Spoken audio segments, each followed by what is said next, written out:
with a good literacy program. Is that what we're trying to do? Absolutely. Trying to move us up with.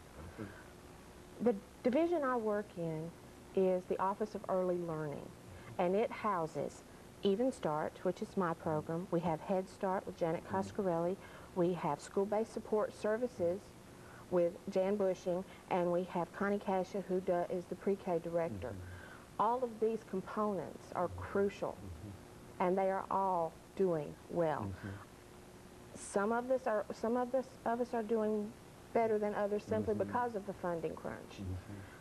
As a matter of fact, Even Start itself has lost money in the last 3 years, but that does not keep us from trying, and that does not keep families from succeeding in any way. Well, what about volunteers? I don't think we hear enough about people who are willing to volunteer in order to assist you in doing what you're trying to do. I'm sure that there ought to be a large number of people, even watching this television show this morning, who would like to volunteer and help you do what you're doing. Do you find that you could use additional people in the Even Start program? Always. Always. And we have people who come in to do that. Okay, talk about we find retired teachers. As a matter of fact, because of the way Even Start is set up, the parents come in and do that as well. They volunteer. They help with their children. They help with other people's children with reading, with learning. And that's what the whole point is, to bring the family together to make a stronger whole, because when you have a stronger family, you have a stronger society.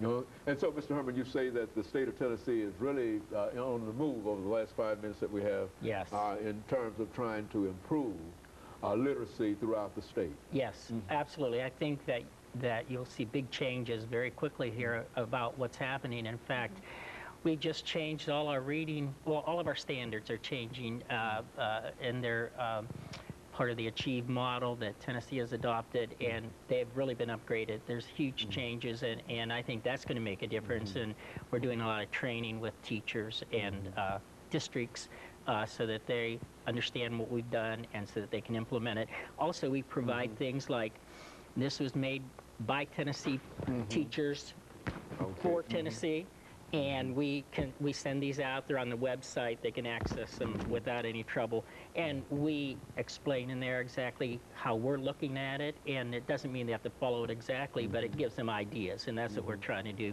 get as many ideas out there and let them take them and use them the way that they think it's good to use with their students, because every school is different, every district's different. I mean, we have to look at the differences in the districts, and we have to change according to what we find, and so that's good. That's a good thing. And you know, I think that over the last 3 minutes that we have here, let's say something about what I've noticed in terms of literacy in the state of Tennessee, and I'm not sure whether it's a program of the Department of Education or whatnot, that there are a large number of corporate sponsors dealing with literacy in Tennessee, and I mentioned specifically when you go into Dollar General or whatever, some of these other establishments, there's always this little can that's there for you to contribute for literacy. Now, has the department anything to do with that, or is that something that is simply carried on by Dollar General itself?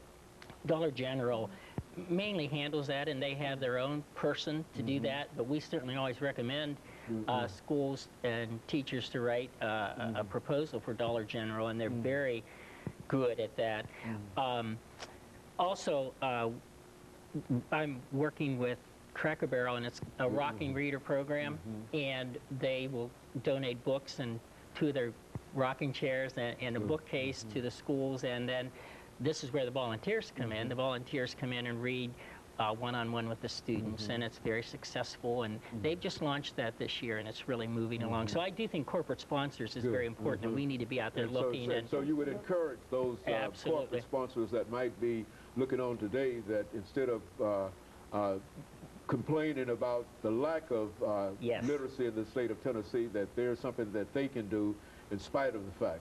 Yes. Very good, and I think that now we've got about 2 minutes. Over the last minute, let's some of your final thoughts, Mr. Well, and I think when we look at where literacy is in Tennessee, I think we have a long way to go, but I think we're moving quickly. I think we have moved a long way, and I also think there's no reason why we can't be #1 in the United States. I feel that we certainly have the understanding, the personnel. We certainly have a group of students who are willing to learn. And so we just need to get it all moving in the right direction. And I really think we are right now. I'm very excited about what's happening at the State Department. And I think that literacy is the #1 issue right now. And I think that the State Department is really addressing that across the board in all areas. So we are excited about it. Very good. Ms. Siddiqui, final statement.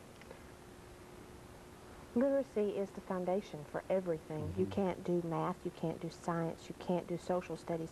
All of it comes back to reading and engendering a desire and a passion for reading in our children that will carry them into their future and ours. So anything anyone can do to help a literacy organization in their community, please go volunteer. If you can't volunteer time, if you can't volunteer money, volunteer time. And so we're calling upon corporate sponsors and volunteers to assist in this whole issue of literacy in the state of Tennessee. And of course, let me thank the two of you over the last half minute that we have, Mr. Herman and Ms. Siddiqui, for bringing us that excellent information relative to what the Department of Education is doing in the state of Tennessee to increase the number of literate individuals, which is to say that that will also improve other aspects of life in the state of Tennessee, as your Even Start program probably demonstrates, dealing with families, and et cetera. And of course, let me encourage our audience to tune in again next week for another informative edition of Comments.